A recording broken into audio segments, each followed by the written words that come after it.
하나님이 재물과 부요를 주시고 누리게 하시고 수고함으로 즐거워하게 하신 것은 하나님이 우리에게 주신 선물이라고 기록하고 있습니다.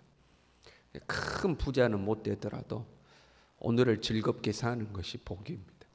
호화스럽게 살지는 않지만 행복을 누리고 사는 것, 그것이 복인 겁니다. 많은 사람들이 그러한 복을 받아놓고도 불구하고 누리지 못한 사람들이 허다하죠. 복을 받았음에도 불구하고 누리지 못하는 사람들이 많은 거죠. 오늘 본문은 그러한 사람에 대해서 다시 이야기하고 있습니다. 2절에 어떤 사람은 그의 영혼이 바라는 모든 소원에 부족함이 없어 재물과 부요와 존귀를 하나님께 받았으나, 자기가 바라는 것에 부족함이 없이 받았다는 거예요. 재물도 받았고 부요도 받았고 존귀함도, 명예도 얻은 거죠. 모든 것을 부족함이 없이 받았어요. 그러나 그가 그것을 누리도록 허락되지 않았다, 이렇게 되어 있습니다. 가난해서 못 누리는 것이 아니라 부족함이 없음에도 불구하고 못 누리는 겁니다. 사람이 없어서 못 누릴 수도 있잖아요. 근데 없어서 못 누리는 것이 아니라 충분하게 받았음에도 불구하고 누리지 못한다 하는 거죠. 그래서 누리다라는 단어는 소비하다라는 단어입니다. 써서 없애는 겁니다. 충분히 받았는데 그것을 사용하지를 못하는 겁니다. 벌어서 쌓아놓을 줄은 아는데 그걸 쓸 줄은 모르는 겁니다. 모을 줄만 알았지 쓸 줄을 모르는 것을 의미하고 있습니다. 이것에 대해서 이것도 헛되어 악한 병이로다 하고 기록하고 있습니다. 일종의 질병과 같다는 겁니다. 벌 줄은 아는데 쌓을 줄은 아는데 쓰지 못하는 거, 일종의 병이다 하고 이제 기록하고 있습니다. 그런 거죠.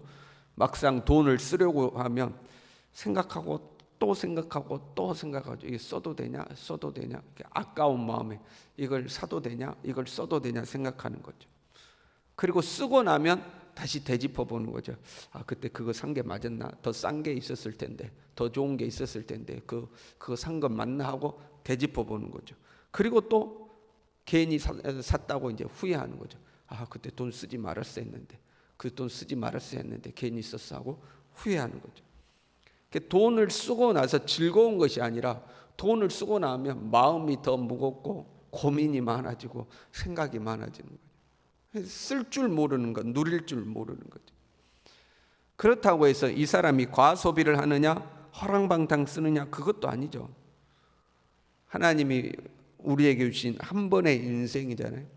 한 번의 인생을 살면서 그 정도는 사용해도 충분할 것 같은데, 그 정도는 누리고 산다고 죄가 되지 않을 것 같은데, 그런 범위 안에서 사용하고 삶에도 불구하고 아까워서 못 쓰는 겁니다.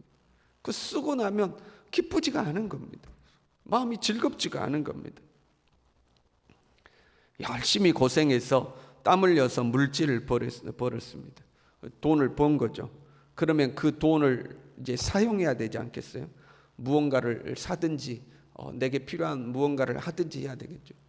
그럼 우리가 돈을 사용하는 것은 내가 돈을 내고 뭔가 물질만을 얻는 것은 아니죠. 그 물질을 얻음으로 행복을 사고 즐거움을 사죠. 물질을 사용해서 행복을 해주고 즐거워지는 거거든요. 내 삶이 즐거워지는 거죠.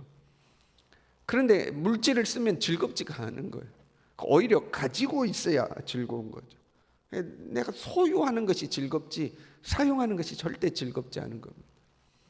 그러면 우리가 이렇게 생각할 수 있잖아요. 어차피 즐거워야 한다면 소유하는 것이 나는 즐거우니까 나는 돈 쓰는 건 하나도 안 즐겁고 그냥 모아놓고 쌓아놓는 것이 즐거우니까 어찌됐든 즐거우면 되는 거 아니냐, 쌓아놓고 즐거우면 되는 거 아니냐. 그걸 병이라고 하는 겁니다. 지금 말씀에서는. 왜? 네 그렇게 쌓아두고 있다가 그렇게 쌓아두기만 하지 너는 사용해 보지도 못하고 네 인생 끝나고 다른 사람이 그거 다 쓰더라 하는 겁니다. 그게 병이다. 다른 사람이 다 써버리지 않느냐 하는 거죠. 그리고 또 하나는요, 쌓아두는데 즐거움을 느끼는 사람은 오직 자기 자신만이 즐거운 거죠. 그것을 다른 사람과 더불어 사용하면서 더불어 누리는 즐거움, 더불어 누리는 행복을 모르는 거죠. 오직 자기만 즐거운 거죠. 우리 중에는 형편이 어려운 사람도 있죠. 형편이 어려워서 사용할 것이 아예 없는 사람들도 우리 개 중에는 있습니다. 하나님께서 우리를 축복하시기를 원합니다. 하나님께서 축복하셔서 사용할 수 있는, 내 자신뿐만 아니라 다른 사람에게도 넉넉히 사용할 수 있는 그런 사람으로 하나님께서 복을 주시기를 소망합니다. 그리고 우리가 조금이라도 형편이 되면 여러분, 자기 형편에 맞게 누리며 살아갈 수 있어야 합니다. 돈 많은 사람은 소고기 먹을 때에, 돈이 없는 사람은 돼지고기라도 먹고, 요즘 돼지고기도 비싸죠. 그래도 먹고, 돈 많은 사람들은 자기 이웃들을 어디 고급 한정식 비싼 데 불러서 같이 식사를 나눈다면, 돈이 없는 사람은 국밥집에로 또 같이 가서 친구와 함께 밥을 먹고, 자기 형편에 맞게 그래도 누리고 살아갈 수 있어야 합니다. 내가 이 정도 형편이 좋아지면, 이 정도로만 좋아지면 하지만 막상 그때가 되면 또 못 쓰는 거예요. 내가 이 정도만 돈이 많아지면 이렇게 할 텐데, 근데 또 거기 가면 또 못 쓰는 거예요. 그래서 병이라고 하는 거죠. 그래도 병이라고 하는 거죠. 사용하지 않아도 행복한데요, 그래서 병이라고 하는 거예요. 나는 사용하지 않고 결국에는 어느 날 갑자기 죽음이 나에게 찾아오고, 내가 그렇게 아껴서 모아놓은 것, 누군가가 내가 써보지도 못하고 누군가가 그거 다 써버린다 하고 이제 성경이 이야기하죠. 그래서 그것을 불행한 일이다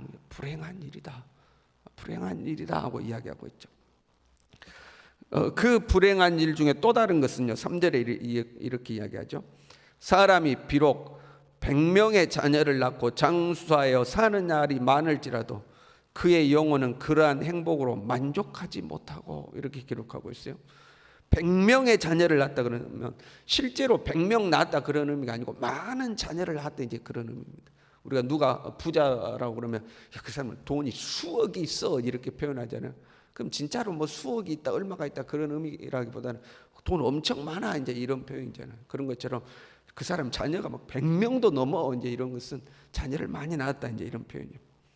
근데 여러분, 자녀가 많다 하는 것은 자녀를 그냥 많이 낳을 수 있는 것은 아니죠. 형편이 되어야지만 많은 자녀를 낳을 수 있는 것, 경제력이 되어야지만 자녀를 많이 낳는 거지, 경제력이 따르지 않으면 자녀를 많이 낳을 수가 없죠. 자녀가 많고 장수하는 것은 큰 축복입니다. 기본적으로 경제력이 되는 거예요. 경제력이 되고 자녀의 복을 받았고 자기는 건강의 복을 받은 거죠. 큰 복을 받은 거죠. 그럼에도 불구하고 그러한 행복으로 만족하지 못하고 이렇게 되어 있습니다. 행복하지가 않은 거예요. 누가 보더라도 저 사람이 행복해야 되는 상황인데 행복하지가 않는 거예요. 남들이 보기에는 부러워할 만한 환경인데 정작 자신은 행복하지가 않은 거예요. 그러한 행복으로 만족하지 못한다, 이렇게. 그러니까 만족이 안 된 거예요. 만족이 항상 뭔가가 허전하고 뭔가가 공허하고 뭔가가 부족한 거예요. 남들 볼 때는 저 정도 벌었으면 됐고, 자녀들 저 정도 성공했으면 됐고, 자기 저 정도 건강하면 됐고, 누가 보더라도 행복해야 될 상황인데 정작 자기 자신은 뭔가가 공허하고 뭔가가 허전하고 뭔가가 아쉽고 기쁘지가 않은 거예요. 여러분, 엄청 돈이 많으면 행복할 것 같잖아요. 근데 실제로 행복하지 않은 경우들이 많죠. 그래서 그 부유한 나라일수록 행복 지수가 떨어지는 경우도 있고, 물론 이제 가난한 나라보다는 행복 지수가 높습니다만, 그 부유한 나라일수록 우울증이라든가 자살이라든가 이런 병이 오히려 많은 것을 보게 되죠. 부유한 것이 꼭 행복한 것은 안 되는 거예요. 우리가 이해가 안 될 수도 있어요. 저렇게 돈이 많으면 행복해야지. 우리는 그만큼 돈이 없어 봤으니까. 근데 여러분, 돈이요, 어느 선을 넘어서 정도까지 많아지면 더 이상 돈이 들어오는 게 행복하지 않을 수가 있습니다. 여러분, 오늘 새벽 예배 마치고 가는데 누가 여러분에게 100만 원 줬어요. 그럼 기쁘겠죠. 얼마나 기쁘겠어요. 100만 원 주면 기쁘겠죠. 근데 여러분에게 막 날마다 돈이 1,000만 원씩 1억씩 막 수입이 들어온다고 해봐요. 통장에 돈이 얼마가 들어오는지도 세일 수 없을 정도로 돈이 들어온다고 해봐요. 누가 100만 원 줬어요? 기쁠까요? 안 기쁠까요? 별로 이제 감각이 없어집니다. 돈이 많은 사람은 감각이 없어지는 거죠. 또 돈이 들어온가 보다 하고 이제 감각이 없어지는 거예요. 그러니까 그걸로 더 이상 기쁘지 않는 상황이 되는 겁니다. 공부를 엄청 잘하는 학생은 시험 봤을 때에 한 문제만 틀려도 그게 속상합니다. 그렇잖아요? 매번 100점 맞았는데 한 문제 틀렸어요. 그러면 속상한 거죠. 그런데 공부를 못하는 학생은 한 문제만 더 맞아도 좋아 죽는 겁니다. 한 문제만 더 맞아도 좋아 죽는 거죠. 그러니까 어느 위치에 올라가면 더 이상 그것이 행복하지가 않는 거예요. 다 갖추고도 행복을 맛보지 못해요. 행복을 맛보지 못하고 사는 겁니다.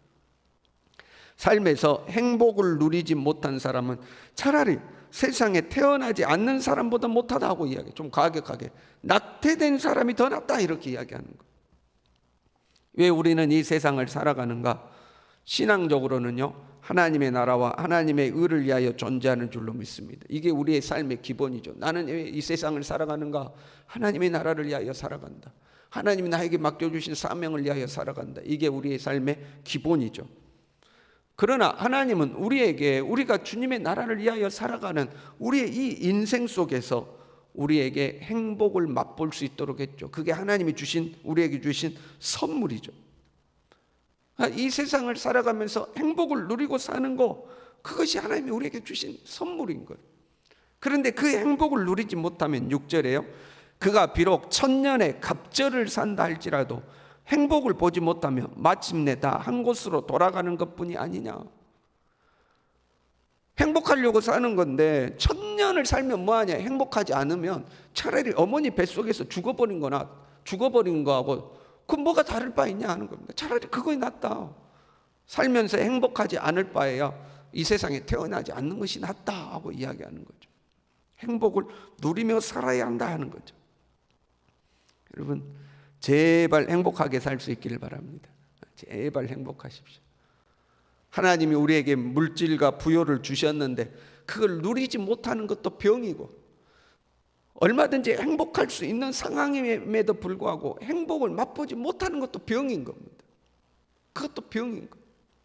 이 병 고쳐야 되겠죠. 어떻게 고쳐요? 만병의 치유자가 되시는 예수 그리스도를 만나서 이 모든 병에서부터 우리가 노임을 받아야 할 줄로 믿습니다. 예수 그리스도로 인하여서 우리의 마음 가운데 참 기쁨과 행복이 있어야 되겠죠. 우리 하루하루의 삶이 즐겁고 감사하고, 큰 부자는 못 될지라도 내가 오늘 하루 살아가는 것이 감사해야 되겠죠. 그리고 나의 삶의 주인 되시는 주님께서 원하시는 대로 하나님을 사랑하고 사람을 사랑하고 조그만 것이라도 베풀고 나누고 그렇게 살아가는 사람이 되어야 되겠죠. 그 예수 그리스도께 우리 온전히 붙들려서 오늘 하루도 즐겁고 감사하고 행복하게 살아갈 수 있기를 바랍니다. 기도하겠습니다.